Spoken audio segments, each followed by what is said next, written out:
So yes, the session format, again, it's going to be roughly an hour of presentation followed by 30 minutes of Q&A. So first, I'd like to go ahead and introduce to you our speaker tonight. Her name is Tracy Markle. Tracy's a nationally renowned digital media addiction treatment expert and educator. She's the founder and co-director of Digital Media Treatment and Education Center, also known as DTEC, located right here in Boulder, Colorado. Tracy and her team focus on developing and providing education on prevention and intervention strategies for professionals, parents, and children of all ages, as well as developing effective approaches to treat digital media overuse issues and the common coexisting factors such as academic challenges, family conflict, anxiety, ADHD, and autism spectrum disorder. Tracy created a systematic treatment approach called FITS IA, is that how you do it? Yeah, good. Family engagement, integrated treatment, social connection for treating internet addiction. She is a featured author along with other experts from around the globe in the book, Internet Addiction and Children and Adolescents, in Children and Adolescents, Risk Factors, Assessment, and Treatment. This is the first book to thoroughly examine how early and easy access to the internet-based digital media and devices impacts children and adolescents. So join me in welcoming Tracy Markle, and thank you. We hope you learn a lot tonight. Thank you. Thanks, everybody. Thanks, Kelly. Really appreciate it. As it usually goes, there's usually tech issues when I do a tech presentation, and that's just how it goes. So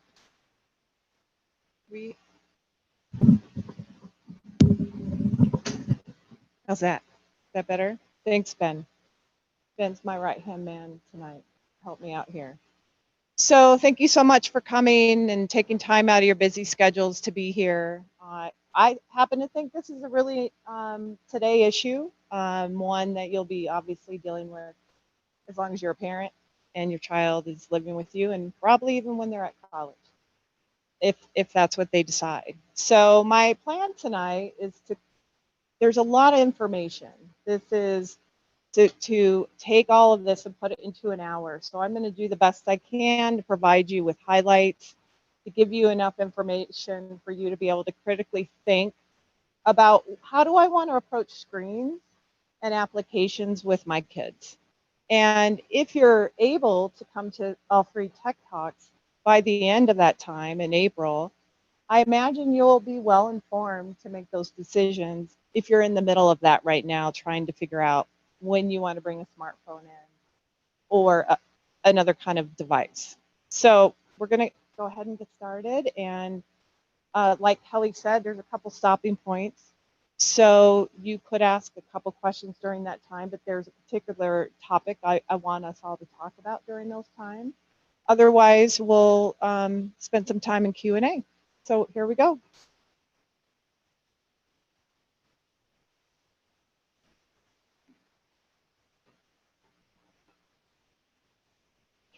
I know how to talk about tech addiction, but technology and I. Okay. So how many of you recognize this 4-color ballpoint pen? Right? I mean, we use them at the center. This is all we use because we truly believe in writing our notes. And when I need to really remember something, I have the red ink. I know when I write my notes, I remember a lot more of what I'm hearing and what I'm doing. And back in the day, this was a novel item. This was something that we were really excited about having. And today, the novel item is a smart device, whether it's a smart watch or a smartphone.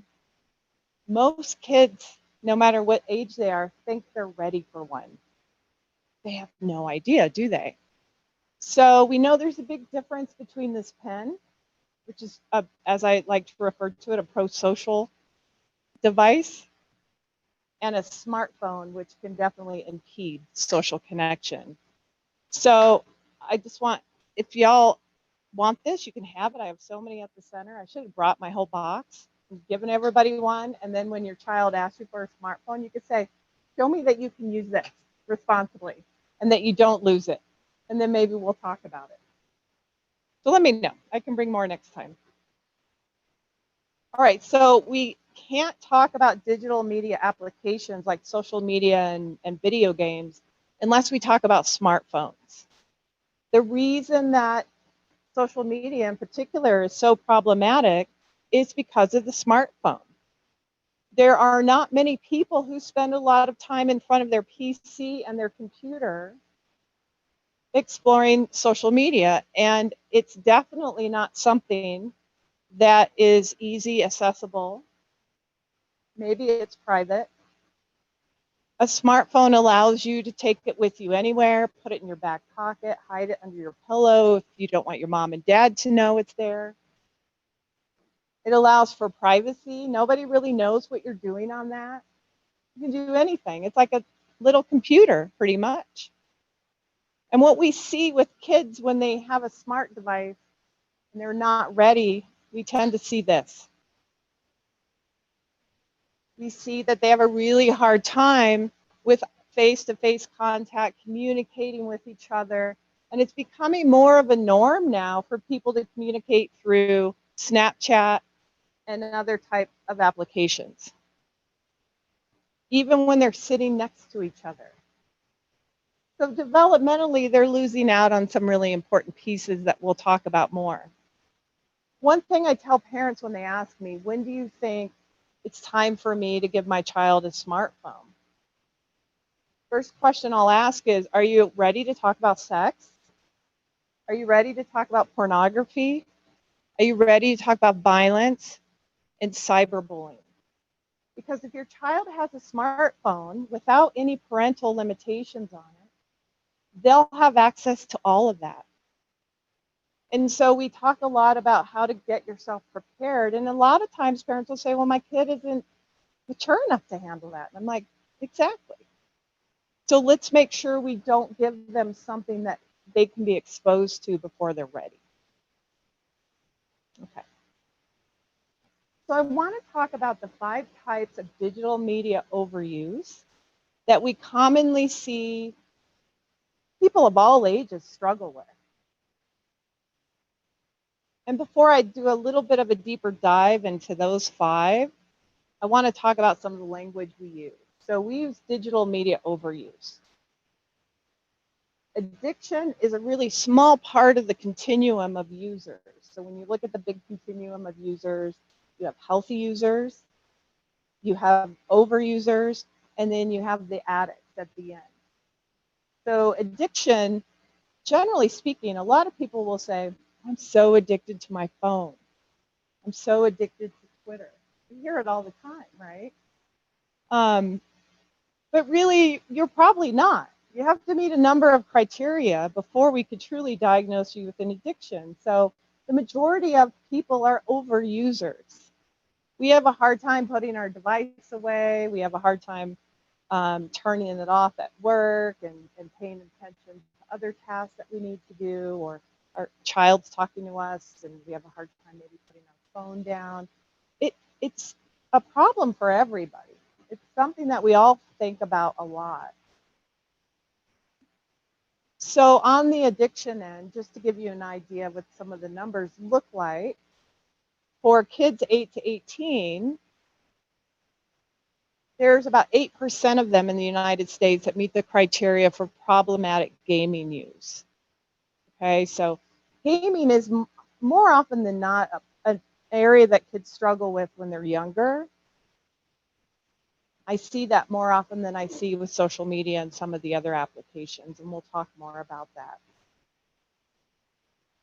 College students are probably our most high-risk population when it comes to addiction. And they're roughly between 13 and 18% of college students meet the criteria. And there's a number of reasons for that.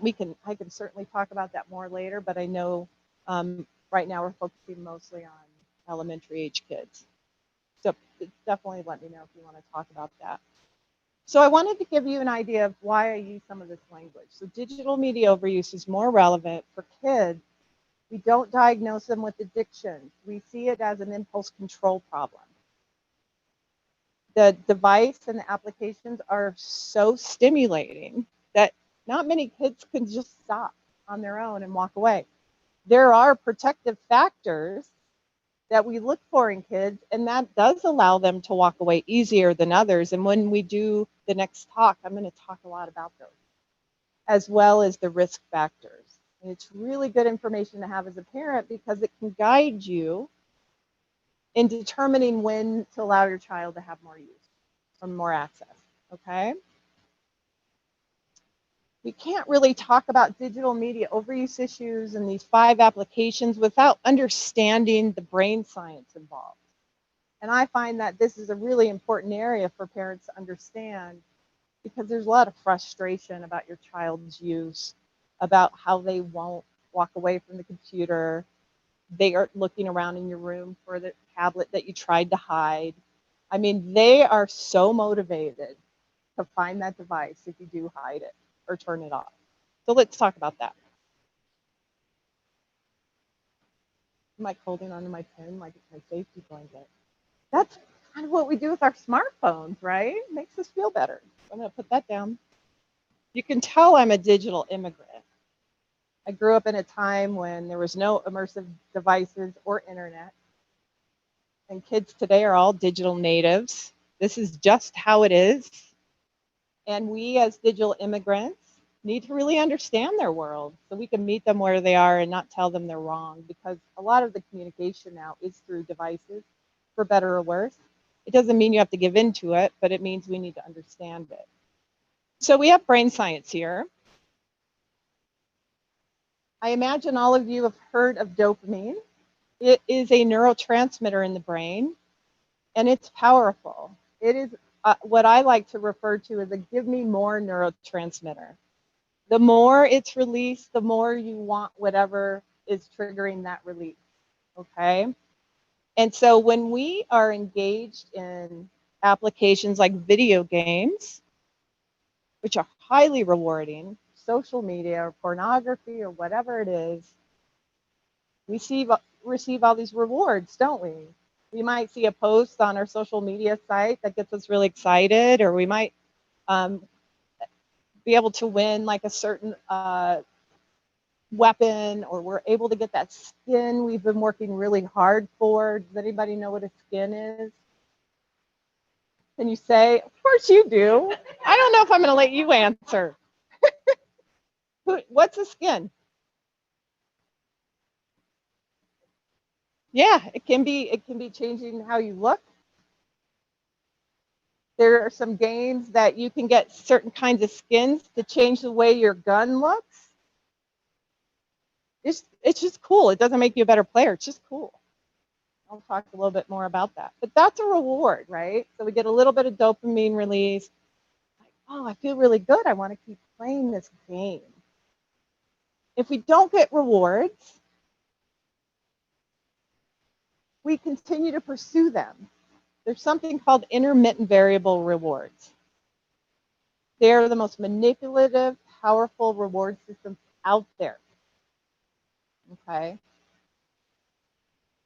So it's not that we always have to get a reward to feel motivated and have dopamine release. It's that anticipation of that reward. So that's why people play video games for a really long time, because the dopamine motivates them to continue to try to achieve, especially for your kids who are achievement oriented and competitive. They're really going to dig in and want those rewards. Okay. Intermittent variable rewards are known by Silicon Valley. We'll touch base on that here shortly. They're really powerful. They override our emotional system. So the more we pursue rewards in games or social media or whatever it is, the more dopamine's released. It floods our brain. It essentially makes our prefrontal cortex go offline, which is in the blue part of this picture. That's where our all-important executive function cognitions are. Impulse control, self-regulation, good decision-making, cognitive flexibility, being able to leave one task and go to another. And when dopamine is flooding the brain, not many people can think clearly in that moment, especially kids, especially kids. For some kids who play fast-paced, competitive video games or first-person shooter games, it can activate what's called the flight or fight response in the brain. So there's a little almond-shaped part of our brain called the amygdala, which is our primitive brain. It's survival, right? And so the brain doesn't often know that it's not real life. You're shooting, you're killing, and running for your life like in Fortnite. Fight to the death in Fortnite. There's 100 people playing at any given time, and the last man standing is the winner, or last woman. Okay? That might be sometimes when your kids get off of games, or you drag them off the game, or you turn off the internet to get them to stop playing. They're really irritated, moody, because that part of the brain is still rocking and rolling. It's hard to transition from that world to this world, especially when they're expected to sit down and do some mundane, tedious homework. That's why it's always important before video games and immersive apps to do their homework, because they're going to have a really hard time afterwards. Most kids, not all. So the big question I always get asked is, how much is too much? Well, one, it depends on the age. It depends on the protective factors and the risk factors.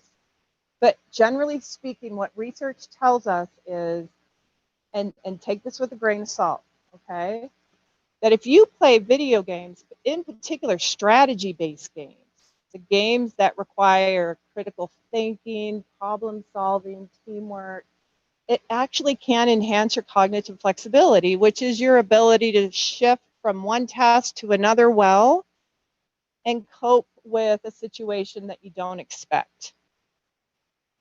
You can stay emotionally regulated and deal okay with it. It can enhance math problem solving skills. It can enhance hand-eye coordination. My brother was a fighter pilot in the Air Force, and he keeps saying, the PS3, Tracy, is what helped me. And I'm like, I think your hand-eye coordination was already good before you played that. So whatever it is, it's pretty cool though. So that's 45 minutes, all right? That's 45 minutes a day, strategy-based games. The problem with that is strategy-based games were not developed to only be played for 45 minutes. So what will essentially happen is your kid will get off and be really frustrated. I left my team behind. They were counting on me. So the more they play over 45 minutes, we start to see the reverse effect. We start to see more detrimental issues come up, okay? With social media, research, there's a lot of research on this too. What our experts tell us, and you get to hear from one soon, is more than 2 hours a day of social media, we start to see our mood become more depressed. We start to feel more isolated and lonely. Over 2 hours. 2 hours isn't much. So it's important to keep in mind. And when we hear Dr. Twangy later, she'll explain it more. She's better to listen to her than me.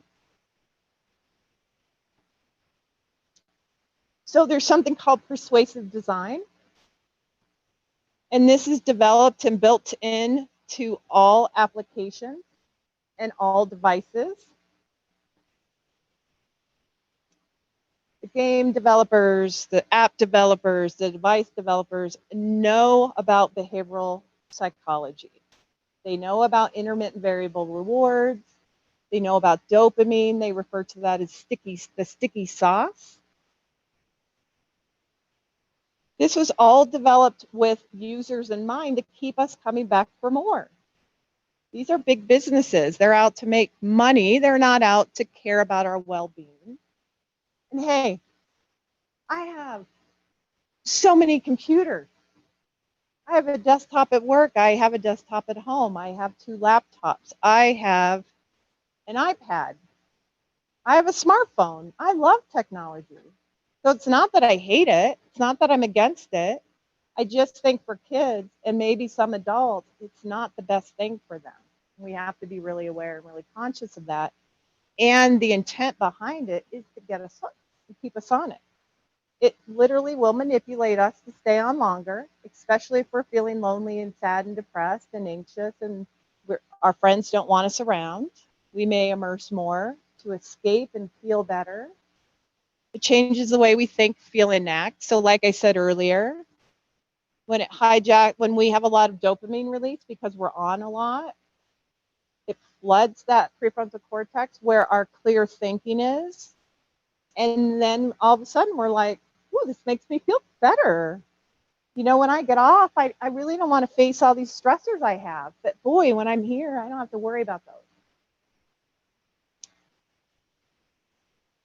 So persuasive design or interactive technologies have a lot of advantages over us and over children. So I'd like to go through this just so you have this information as a parent, put in your back pocket when you're thinking about bringing a smart device or letting your child have an Instagram account or something like that. So the intent of persuasive design is math by novelty. There's always something new, isn't there? On applications, there's a new app, there's a new video game, there's always something new, there's new news. A lot of people are now relying on the internet for their information, especially kids. They're saying, if I read it on the internet, it must be true. My nephew said that to me, and I'm like, what? What do you say? There is so much misinformation on the internet. You can find a lot of good information. You can find a lot of misinformation, a lot of harmful misinformation. So it's important that we're able to teach the kids, where do you find reliable sources of information? I love that I'm standing in front of a library. It's one of the best places to go. Still, we can't lose sight of that. And there are great platforms for sure that are truthful and honest and we can get good information from. But we can flip a coin on whether or not we can tell fact from fiction on the internet. Most people are in that 50-50 place on social media. Is it true or not? And that's where critical thinking skills come in. And most kids have not developed those until maybe they're in middle school. Critical thinking skills allow you to sit there and go, is this true or not? Should I go to another source and check it out? Maybe I should ask my teacher or my mom. But kids, they just don't have that ability. That's why we want to limit their access to smart devices and applications, especially social media, and especially just surfing the internet. They're with us at all times. I talked about that earlier. They're developed to be on our wrist, in our pocket.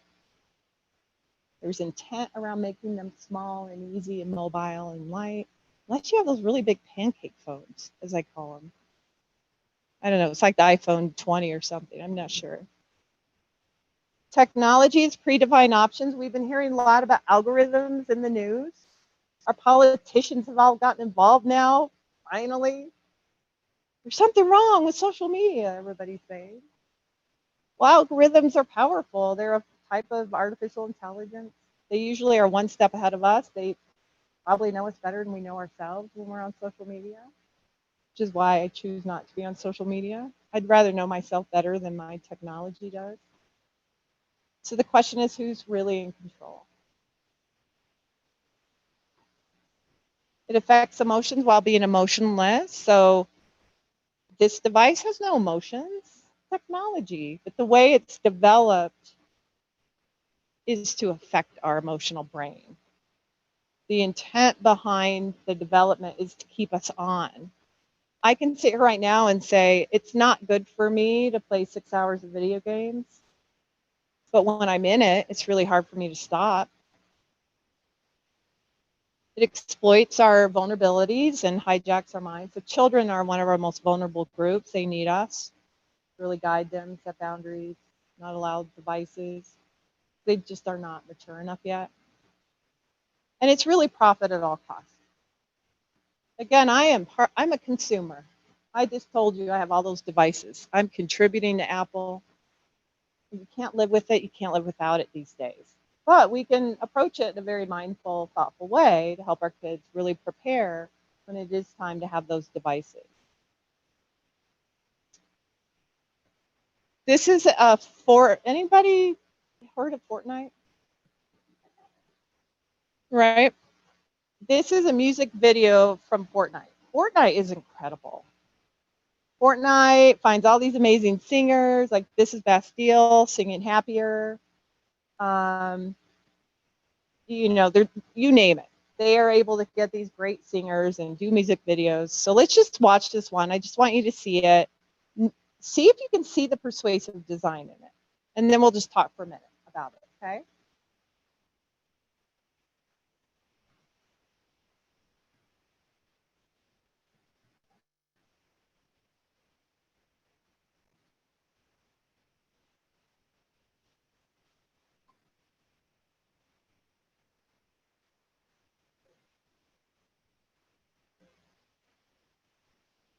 Anybody see it?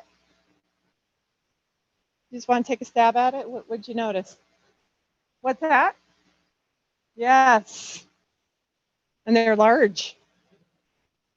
Anybody else?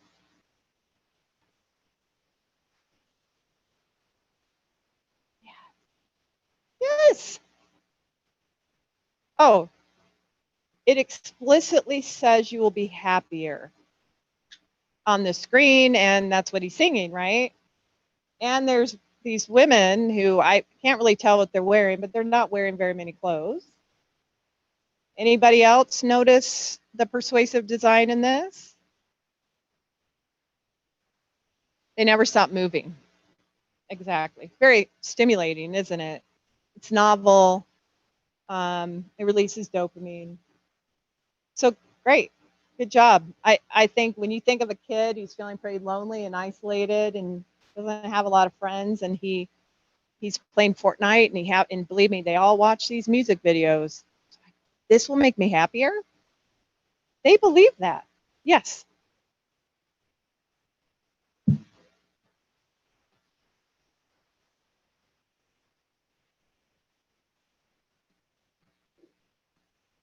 Nice observation that it's almost like a first person perspective, that you're in the audience and that you're able to be a part of this larger group of people. And that's absolutely true. So if you go to YouTube, again, we use apps sometimes to our benefit. They're not all bad. You can watch some of the most current Fortnite music videos. They're really impressive, but boy, when you sit and you really look at them, you're like, gosh, how do kids feel when they see these? I'm going to get the girl, I'm going to get the guy, I'm going to, whatever it is, it can make the child feel this perception like I can do that too. And that's not always the case, nor do we want them to. Okay, so let's talk about social media. We're diving into the 5 types of digital media overuse. I just want to skim the surface. There's so much. I could spend an hour on social media. I'll do a little bit next time, and I'll do a little bit the next time after, so it feels very thorough to you, because this is probably the most problematic app for our girls. Okay. Look at one of my bullet points just stood out for some reason. It's not designed to optimize for your child's well-being. But I didn't want to start there. Somehow that didn't get in the mix like I wanted it to. So social media and children. So there's different social media sites out there. Instagram, TikTok, and Snapchat are our most popular, with TikTok at the top. When it comes to communication, interacting, what have you, YouTube is actually the most powerhouse though. And that's viewed as a social media site as well. Research tells us that engaging in these apps before you're ready impacts your mental health. Okay. We know it promotes content that warps self-image. This is an issue we see a lot now. Body image issues, eating issues, engaging in TikTok and the challenges. Maybe I'll eat this kind of food or I'll not eat this kind of food. And that's not good for smaller kids. That's not good for anybody, really. So if they're watching TikTok, chances are they're being exposed to a lot of this content that will confuse them. It encourages harmful behavior. Did you all hear what happened at University of Massachusetts recently? You did? Yes. So I don't know if I'm going to get it all right. One of my colleagues at work told me, and she said, geez, Tracy, there was a TikTok challenge at University of Mass. And it basically, they wanted people to get, you know, those gallon jugs of like milk, empty it out, fill a good portion of it with a clear alcoholic, like vodka or something like that. Then add water and then add some kind of color, whatever it is. They gave them the ingredient. And they're like, what, electrolytes? Oh, for sure, because that's going to help you not get too drunk. They had 50 students go to the hospital as a result. So it talks about the power of these applications, because if I sat down with almost all of those 50 kids and I said, was that a good idea? Most of them would say, no way. And it just talks about how much TikTok persuades people to engage in activities and behaviors that just aren't good. So those are college students. Imagine a 10 or a 12-year-old. We need to be aware of that. YouTube is a slippery slope. There is a YouTube app for kids. Don't let that fool you that it's better. Don't let it fool you that Kindle for kids is better. Okay. More and more research is coming out that YouTube is a source of growing anxiety, because there are a lot of different things happening on that platform. So what we're finding out as of late is perpetrators are somehow finding their way into really popular cartoons on YouTube, like Paws and Pepe Pig, and they're altering the characters to look like really scary characters. So Mickey Mouse might look like a scary black monster with big teeth. There might be some sexual content added into those. And the problem is there's 400 videos downloaded every minute on YouTube. There's no way humans can monitor that as well as we want them to. And the algorithms are there, right? The algorithms are extremely powerful. So I don't know if you know this about YouTube. You probably do. Google is a parent company of YouTube. Okay. So when you get on Chrome and you do your searches and then you get on YouTube, it populates all that data into YouTube. So maybe your child happened upon something inappropriate when they were Google in the Chrome app, and then all of a sudden it's populating these videos that they really probably shouldn't see. So there's no privacy. They're collecting all the data, and that's forming what types of videos are showing up. Now, you can set all kinds of limits on YouTube, and I recommend it if you're allowing your child to use it, that you do, so that doesn't happen. And protect their mental health. I'm going to talk a little bit about cyberbullying. And we know it most commonly takes place through social media apps, also video games. But where we're seeing the majority of our issues right now with mental health is through social media. The problem with social media is you can't escape it anymore. It's not like the old days when I was in school and maybe I got teased for something. I can get on the bus and go home and not have to worry about it. But it follows kids everywhere now. It recycles on the internet. It's permanent information unless the child knows better and tells you, and you know to file a complaint and get it taken down, and that's not always easy. Believe me, I know. I've had some clients not happy with some of my therapists because of the way we held them accountable, and they might post some bad reviews on Google that are not true. You cannot get that stuff down. I tried. And my attorneys can't outdo Google attorneys. So I'd rather that not happen So you as parents don't have to deal with that, because it's almost possible getting that bad content down about your child if that happens. On the reverse side, for kids who are bullying on social media, this can follow them for a really long time. So if we don't intervene at a younger age, they might do that in college or in high school. It can impact scholarships, being accepted on the certain sports teams in college. It can also impact employment. And we know this. I'm sure a lot of you know this. And adults often don't know until it's too late that there's bullying on social media apps and in video games. Often, even my kids that I work with who are bullied actually in school don't want to admit it, especially the boys. They don't want to admit that they're less than. And they definitely aren't going to tell you about the bullying on these apps.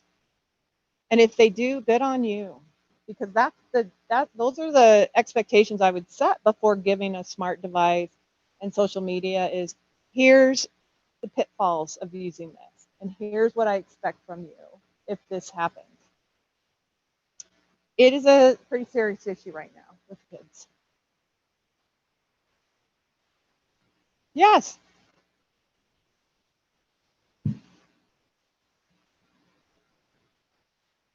Yeah. Okay. I'll give a couple examples. Oh yeah, sorry, I forget to repeat. So the audience member asked, can I give some examples of what cyberbullying would look like?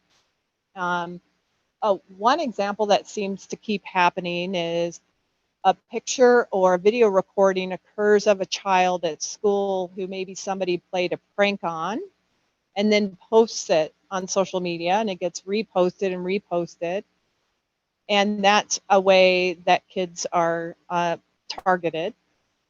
That's a pretty typical way that we're hearing about.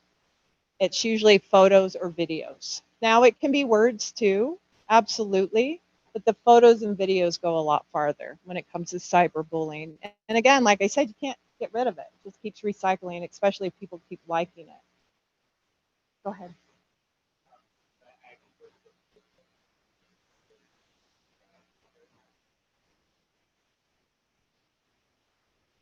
Yeah. No, you talk about it. You talk about private messaging as a form for cyberbullying.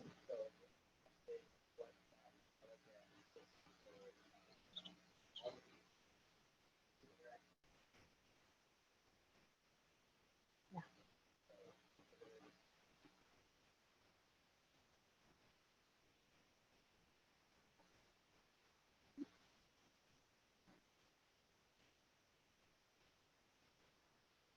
Yes, you can check it. Good for you. So, um, giving your child an iPad to do their texting with their friends and their group texting, one audience member mentioned, is a good way to do it, and then you can easily check it. And I recommend that as well. So the private chats are a problem. Discord is a social media app that a lot of gamers use, and that can be private too. And that's a platform that I always tell parents, don't assume that's just an innocent platform for your kids to use. And I would just recommend you don't allow that, because they're able to chat with anybody. You have anybody having access to your kids, really. Go for it.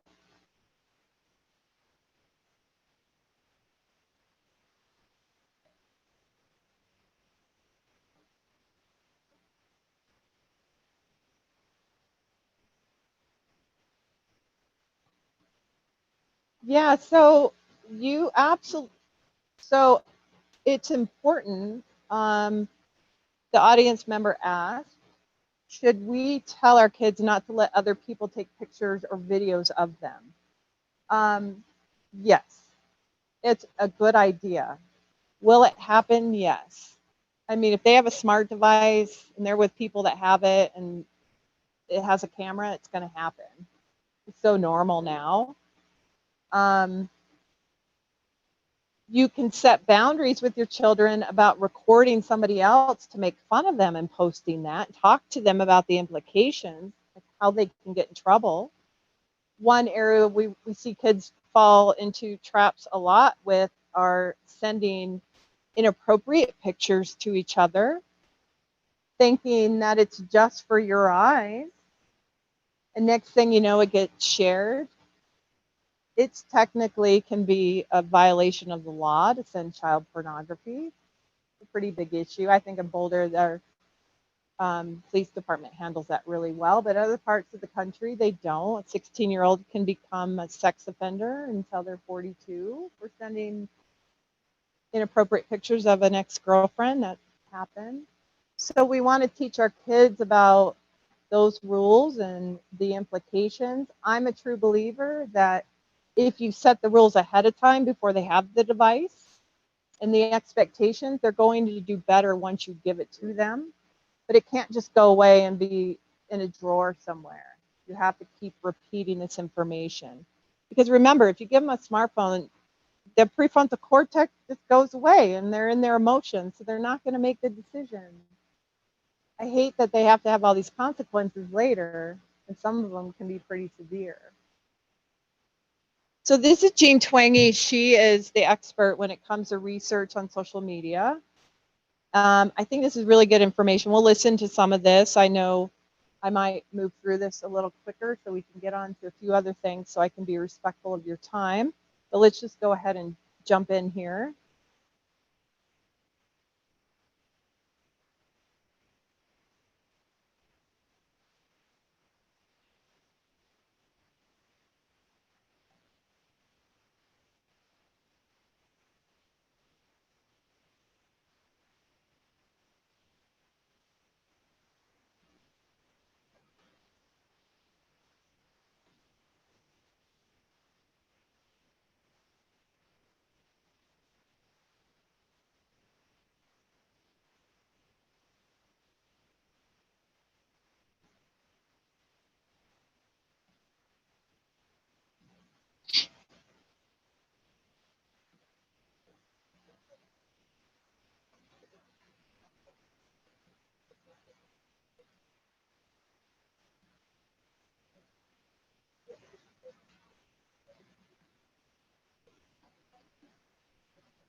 So if you have more interest in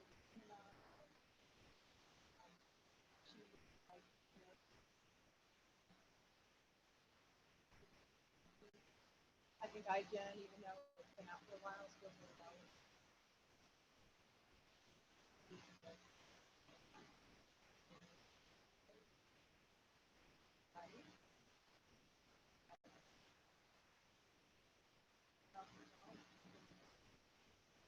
Pandemic. We can't blame them for all of that. That just a little bit of time. Overuse, mental health issues.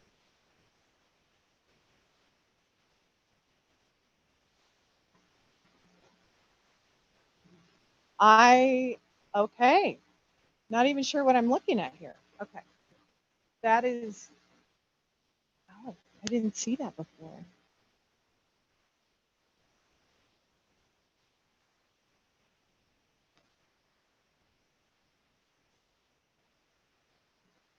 Awesome, thanks. Okay, we'll just cruise through this.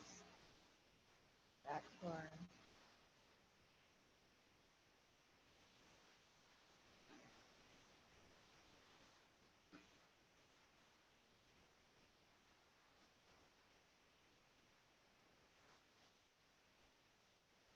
technology frustrate you all?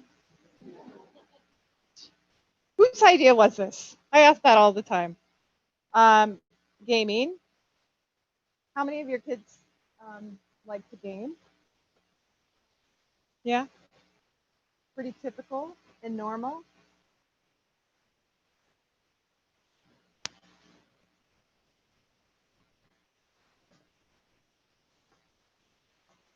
Did it work?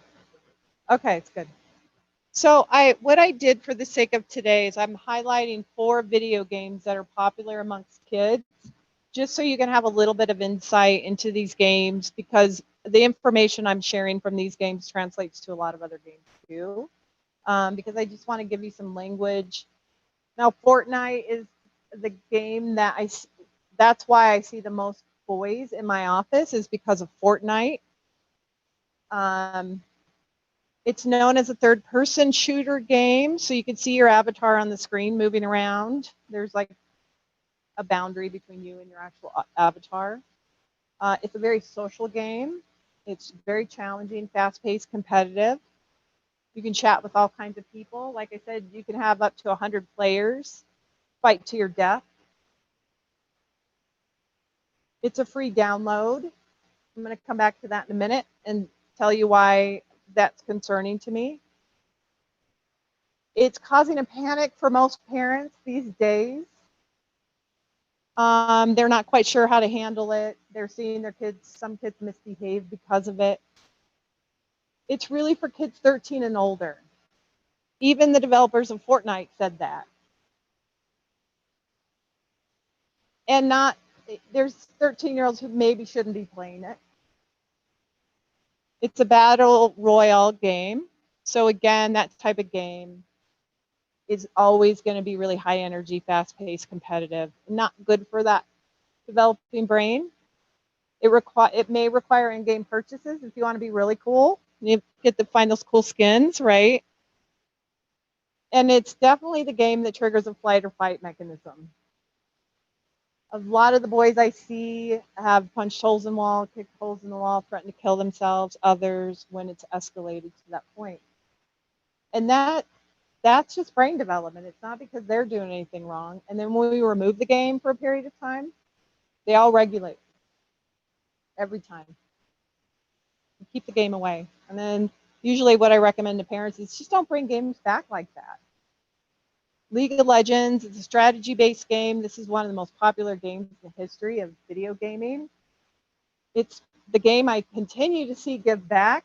And kids still really struggle with it, and this has been all my years of doing this work. It's social, it's challenging, it's competitive, it's free. There's a toxic community involved with League of Legends. Yep, we have audience members saying yes. The gameplay is very addictive. It requires this team effort. It's intense. It's an esports game. Entertainment sports game. Minecraft. Again, it's social. You can play with other people. It's immersive. It's creative. It's accessible. It's free, and you can. The older versions are free. The newer versions are not. I view this as a gateway drug to other video games. So if it's not limited to that, like 45 minutes a day, we'll often see kids go, a little bit bored of that. I think I want to play Fortnite next. We usually see this progression happen. There's a lot of social connection, immersion, and it's immersive, right? We call it a sandbox game. So you build, you create. There's not a lot of rules. That's really fun for a lot of kids, and they can spend a lot of time there. Rocket League, which was developed by the developers of Fortnite, is becoming really popular. Rocket League says, please don't have your kids play it if you're not 18 and older. Some of the other platforms say 13 and older. Part of that is because you can chat with people of all ages. And that's not always a good thing for kids. It's also really competitive. And so what we're seeing with a lot of kids is causing high anxiety because of the intensity of it. When you see it on the screen, you're like, this is a big car pushing a soccer ball around. What's the big deal? But again, a lot of these video games look like they're made for kids, but they're not.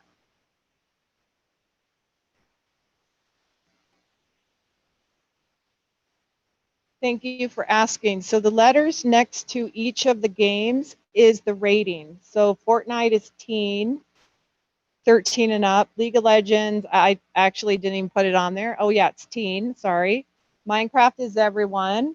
And Rocket League in a site called Entertainment Software Rating Board, esrb.org.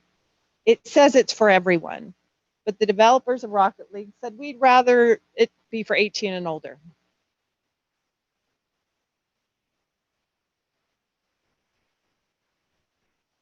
Yes.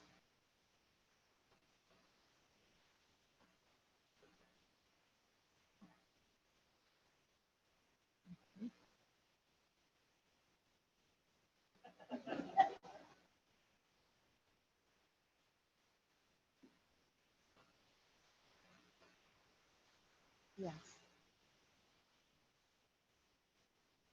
Exactly.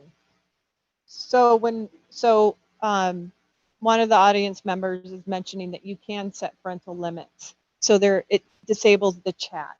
You can use your own device for them to play Minecraft, so you can limit it really easily in a common area. Question?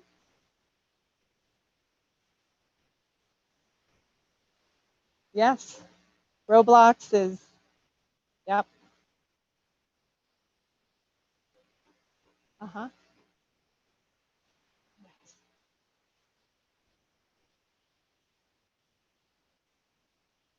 Roblox can be a problematic game, and audience members pointing out that's absolutely right. And there's many different types of games in there, and you want to know what your child's playing.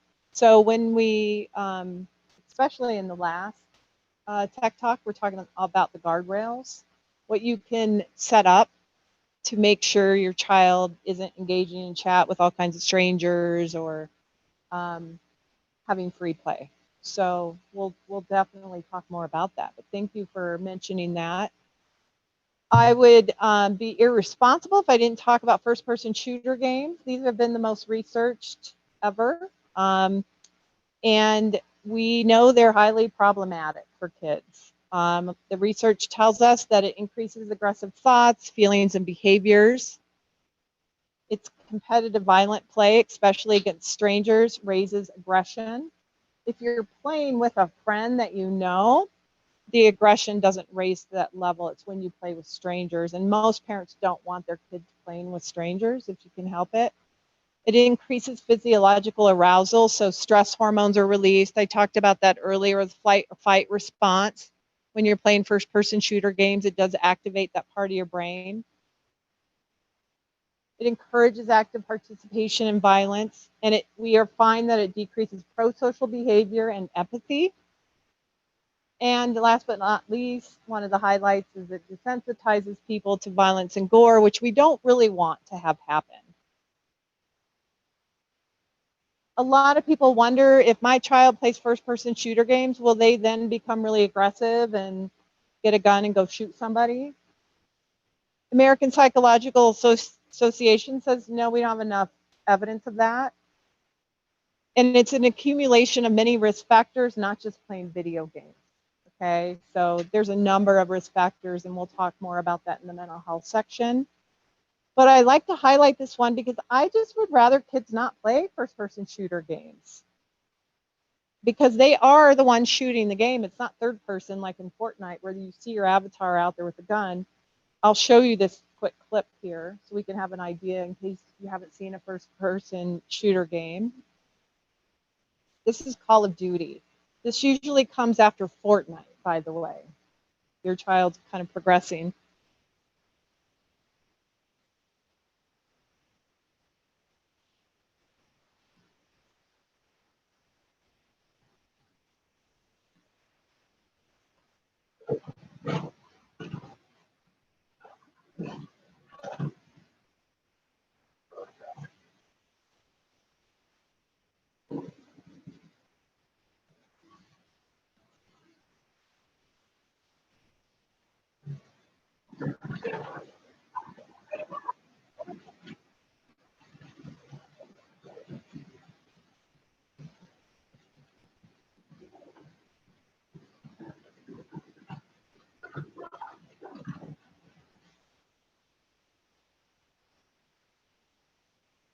No, just say no. Just say no. You're not ready. What's that? Call of Duty? Yes. No Grand Theft Auto, by the way. A whole other one if you want to hear about that sometime. It's not a race car driving game, even though it looks like it. So just briefly on this, simulators were developed by the Army, by our military, police departments, to learn how to engage in combat, to learn how to shoot, how not to shoot. And they always have commanders around telling them what the rules of the game are. They took those platforms, and that's what we have here. So this is really no different than what the professionals use. But kids don't have a commander sitting around telling them when to shoot and when not to shoot. And Grand Theft Auto is run and gun. I mean, you run around and you just shoot whoever you want. You do not want your child engaging in a first-person shooter game. I'd rather you give your kid a toy gun and let them go play outside with their friends. There's a lot more benefit in that than playing video games. So I know there's a lot more to say about that, but we have to get going here. So first person, yeah, sorry. So what is the difference between third person and first person shooter games psychologically? So when it's more immersive when you play a first person shooter game. So when you saw the hand and the gun moving, right? So essentially it's an extension of the player. You are that person shooting the gun. Instead of you're moving your avatar around who's shooting, that's not you. It's your avatar, and maybe you picked it, but it's not nearly as immersive and psychologically connected as a first-person shooter game. Okay. So just briefly, developmentally, really important pieces for health, and I always recommend to parents, have these in place before you allow video games, social media. We want to make sure that they're seeing friends and interacting with them in real life, and that's a strength. They're in extracurricular activities that they really, really like. They look forward to going to. They keep up with academic classes and their homework. Building positive relationships with family, and they're getting enough sleep. These 5 are core. And if they're not happening and media and devices are getting in the way, that's when you set all that aside and get this back. Because what you're doing is you're preparing them to head into high school, which is more academically rigorous, and then to go to college and help prepare them to be emotionally, mentally ready for that. So it all starts now. Red flags: if you're seeing your child become more irritable and angry when they can't play, or when you tell them they have to get off, they want to play more and more despite your limits, and they're starting to lose interest in other activities, or maybe they don't want to go anymore. They'd rather game. They're starting to lie to you. Maybe they're sneaking the game, or somehow they're stealing money to do in-game purchases, and it's jeopardizing their schoolwork. Your kids probably aren't working, I hope, or other relationships. So this is just a short list, but these are really important to keep an eye on. Compulsive spending via video games is a huge problem. If you have a free download, you allow your child to play a free download, guaranteed they're going to want your credit card, because they're going to want to have microtransactions in the game. It's promoted. That's how these people make money. It's a free download. So it's all the in-game purchases and the marketing that happen alongside that. So pay attention to that. Always want you to know. So what essentially happens here is when you are spending in game, it's a gambling component. So it's not only the video game being highly rewarding, then you have a gambling component. You have a double whammy. And this is an issue I see a lot of. Parents will come in and say, my son just spent $4,000. And the transactions are small, $1.50 here, $5 there, and it builds up. And if you're not checking your credit card statement every month, that's what happens. So if you're going to put your credit card in the system, make sure you remove it from the system. But just don't give them your credit card. Don't do it. That's one of my biggest pet peeves now with the video games, is expecting kids to spend money in them as well. Like I mentioned, there's a site called esrb.org. You can go to, put the name of the game in there. It'll tell you if in-game purchases are required. Always do research before you let your kids play the game. Figure out what kind of parental controls you can have and what age suggestions are there. I'm going to go, can I go 5 more minutes? Okay. So just briefly, information overload is something that impacts all of us. This is when we spend a lot of time on the internet doing searches, we read, we binge watch, Netflix, Amazon Prime. This happens through smart TVs too. This is an issue that I think a lot of people are struggling with, of how to just put the device down and no longer immerse and read. It impacts us in a lot of different ways. It can increase isolation, poor sleep, lower productivity, and disengagement from others. That's why we want limits, right, for kids, because they'd be spending a lot of time doing all kinds of things on the computer and their smartphone if they could. Is it information overload or just multitasking? We are terrible at multitasking, by the way, even if you think you're really good at it. You can really only do one task at a time really well, but the computer requires multitasking. That's why I keep forgetting to mention the questions from the audience. I have so much I have to multitask right now, more than usual, and I tell everyone I'm horrible at multitasking. We know it decreases our productivity by 40% when we're working on a computer. That includes kids that have school-based work on there, because they're so distracted. It's just the nature of the computer that distracts them.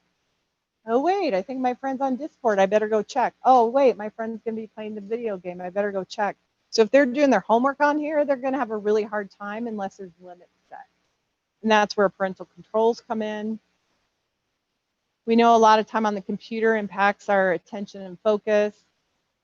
And it's very fatiguing to be on technology a lot. It's actually not relaxing, even though a lot of people will say that.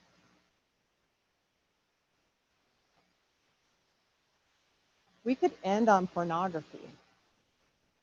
So it's important for me to highlight pornography. So I took a screenshot of this page. In the search bar, I wrote porn. What populated here were 2,620,000,000 results. Pornography sites have more websites than any other platform out there. So it's guaranteed that your child will come across it at one point or another. Guaranteed. Unless you clamp it all down before you give them that device. So you remember the supernormal stimuli we talked about. Pornography is a supernormal stimuli. It produces more dopamine release than any of the other applications. Average age of first exposure, 12. A good percentage of kids see porn 10 or younger. Not unusual to hear that. They talk a lot about accidentally stumbling upon pornography, clicking on links that they didn't know would take them there. 41% reported seeing porn during the school day. They had access to a smart device. And 84% of the kids surveyed said that they viewed acts of violence, rape, choking somebody in pain.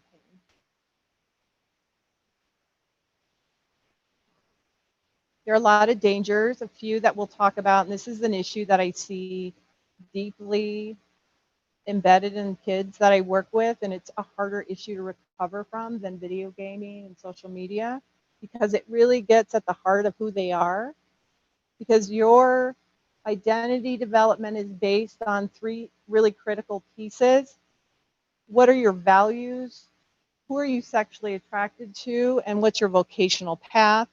And when they get on pornography, it takes them to all different places.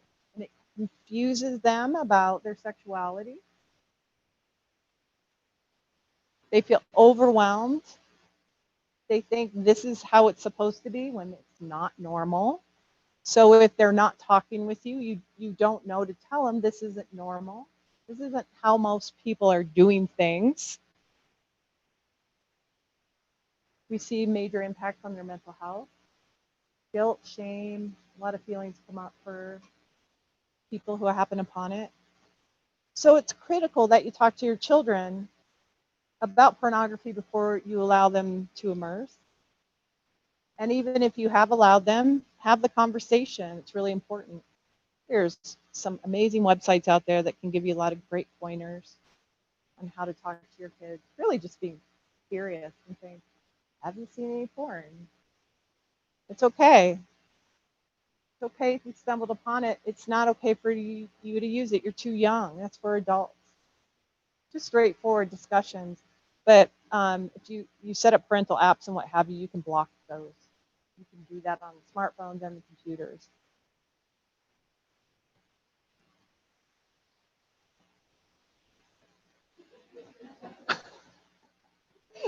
Go for it. Yes.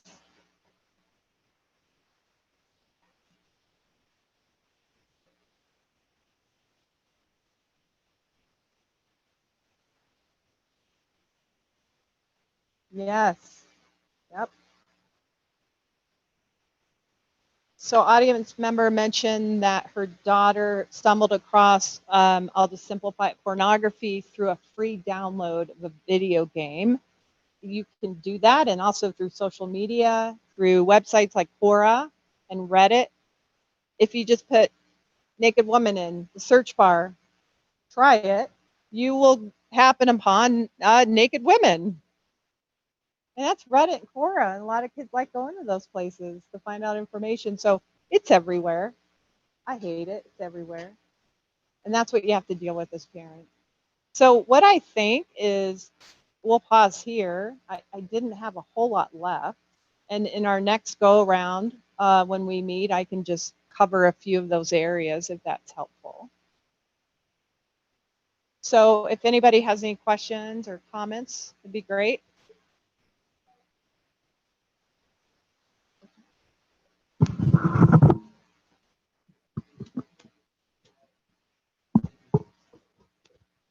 What do you think about a child that's on one of these 30-year-old gaming consoles? It's not connected.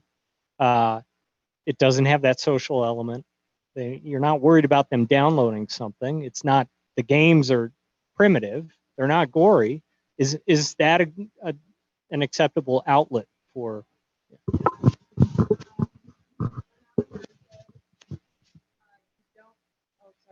They're not immersive. You don't have the capability of the chat, right? For most kids, they can get pretty mundane pretty quickly.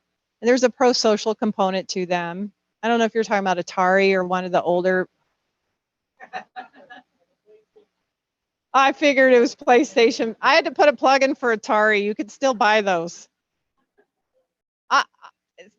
And so, yeah, they definitely have an end to them, and they don't just continue and continue. I don't know how your kids feel, but do they have a amount of time they like to play?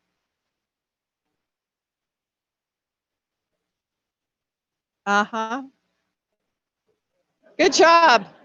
Your kids, your son would play all day if you let him. Yeah, and for some kids, they will. Uh-huh. Yeah.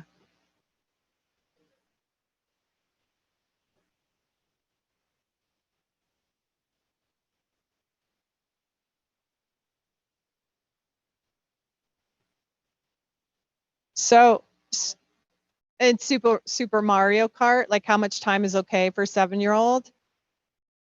Well, the experts out there would say for a 7-year-old, they shouldn't be on entertainment-based applications more than 1 hour a day.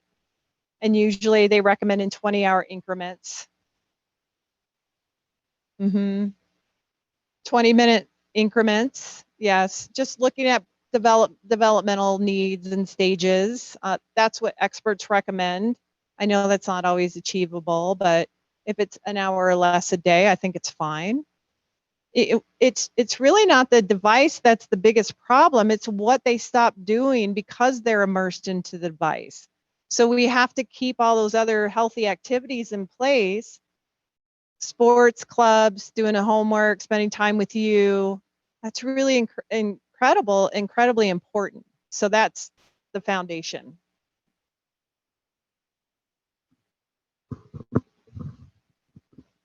If you sum up all the digital activities, TV and then video game, like, is there a formula for that?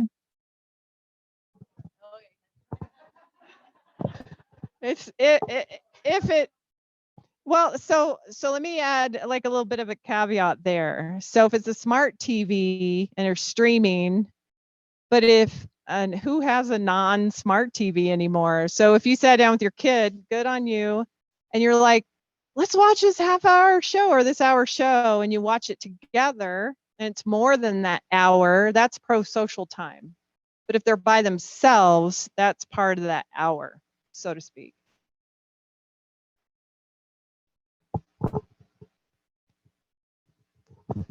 Okay, so I'll preface this by saying that I hate technology. I was basically raised Amish, and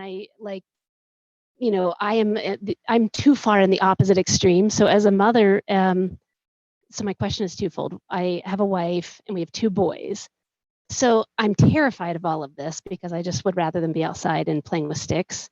But I see adult men play video games, and I don't see adult women doing that. And I'm sure they do, and I just don't know it. But generally speaking, as a mother of boys, I'm terrified of like them becoming the boys who sit in our basement when they're 30 playing video games. So what is the research on women versus men, or girls versus boys, And is there like a psychological difference, and like something that I should be more concerned about my boy playing versus my girl? And then on top of that, I'll say my oldest son has just really taken to books this year. And he does like what you're describing with video games. He can't set the book down because I think it's his first like fantasy outlet. And he eats up like the anticipate, like I'm sure he's getting the same dopamine and the anticipation of the next chapter. And it's hard for him to engage with us. You know, we have to make the books go away at the dinner table, or he doesn't want to go to bed because he wants to read another chapter. And I can just see that it could be replaced with a device if we allowed that. But so I just want to understand the psychology of boys, if anyone can. For the lesbian in the room, please. I appreciate that challenge. Of course, it comes from you. I've known this person for a long time, by the way. So the psychology of boys.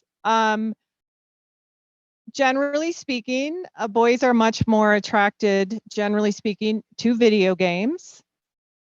Why? It has to do with that competitive, fast-paced. There's some violent play, some aggression involved. I don't think it's any different than if you have boys on the playground, and they're playing football compared to the girls on the playground and how they're playing. There are definitely gender differences, although there are a good number of girls who like to play video games now, but we still see the boys as having, I have never seen one girl come into my office for treatment because of video games. They're all boys. Also, girls have access, generally speaking, to more emotional regulation resources and executive functioning abilities, so brain development's different. So if they play video games, they may be able to step back from it and say, gosh, I want to go hang out with my friends. I just don't want to do it all through the screen. Books, that's a really good thing to bring up, because fantasy, a lot of our guys who like to game also like fantasy books. There is a correlation there. So when I have them go through a detox period, that's what they're drawn to. And it can be a harm reduction approach, something that you can encourage. But unlike my one client who I found had 400 books in his room when he was going through detox, we really want to make sure we're keeping an eye on that immersion too. Because I happen to be a lover of fantasy books. I know what they're like and how immersive they are, and they're hard to put down. Much better way to go though than the screen. Much better for healthy development.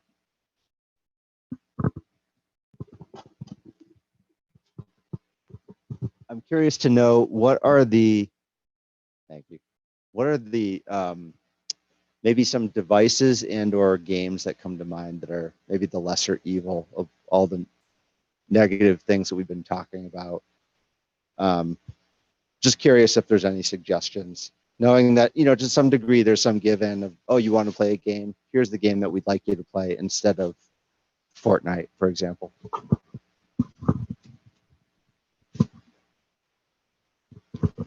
So what I tell parents is, when you go on the internet, search for pro-social video games.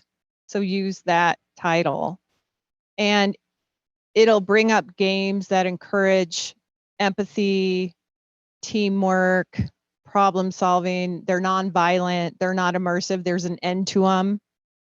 So maybe you play it for a half hour and the game's done.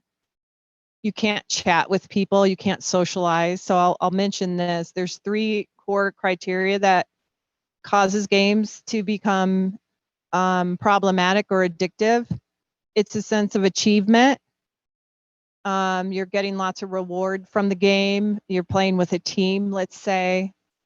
Socialization, you connect with people. And the third one's immersion. The game requires you to play for a long time. So we make sure that games don't include those 3. There's a lot of them out there, and the younger kids enjoy them, but you build a tolerance to those too. They only release a little bit of dopamine. They become boring and mundane really quickly. And that's fine, as long as you're making sure your kids have other things to do that are exciting and they feel like that dopamine release happens, because we're all novelty seekers and you want to make sure they have that elsewhere. So Like mentioned earlier with the old PSs, Atari, clearly I'm a fan of that. Played that in my day.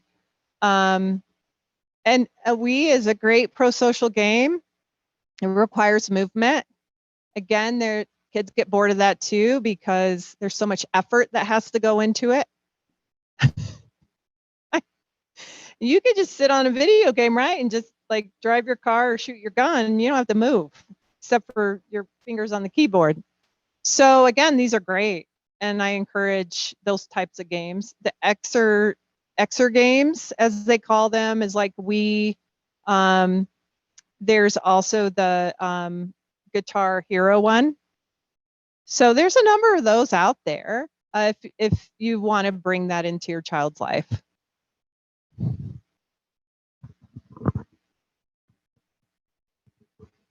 So I wasn't raised Amish, but I'm ready to convert.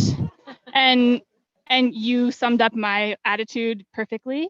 And one thing that you were talking about is having other things that kids are excited about to do. And I think that's amazing and probably ideal. And also, what about boredom and boredom tolerance? And that the reason that all the adults I know can't put their phones down is because they have to be stimulated all the time.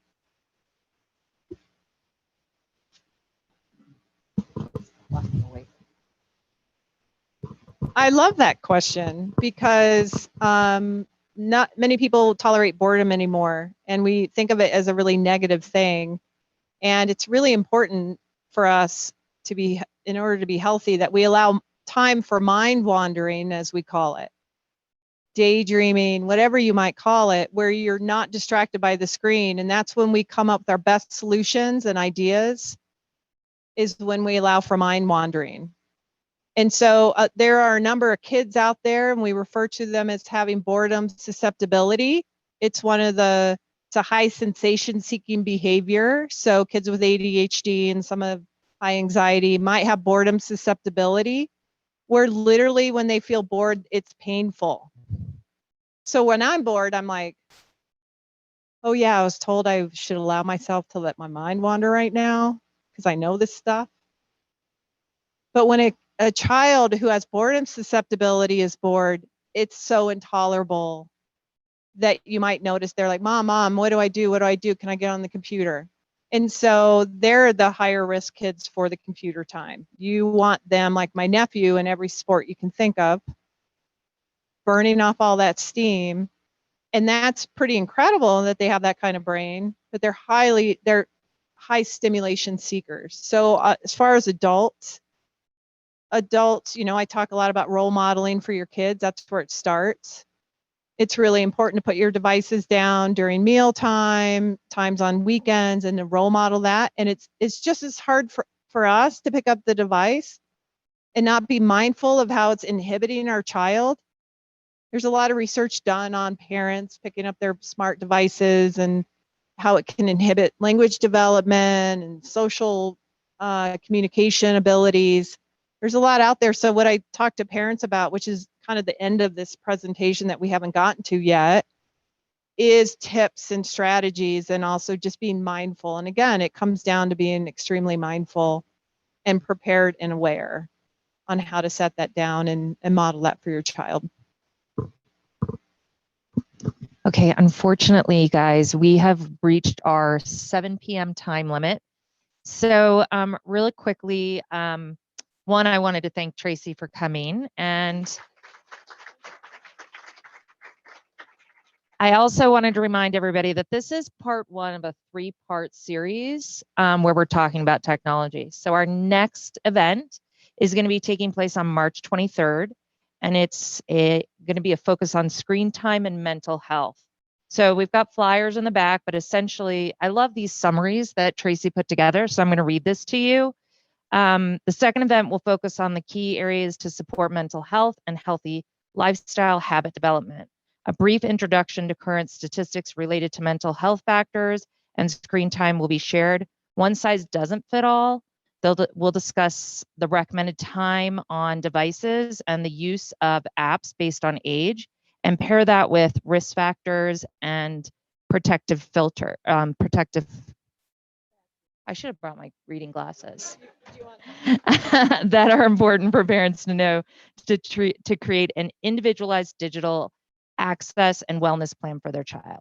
So that's generally what it's talking about. Our next event is happening at Foothill Elementary, and there will not be babysitting at that event.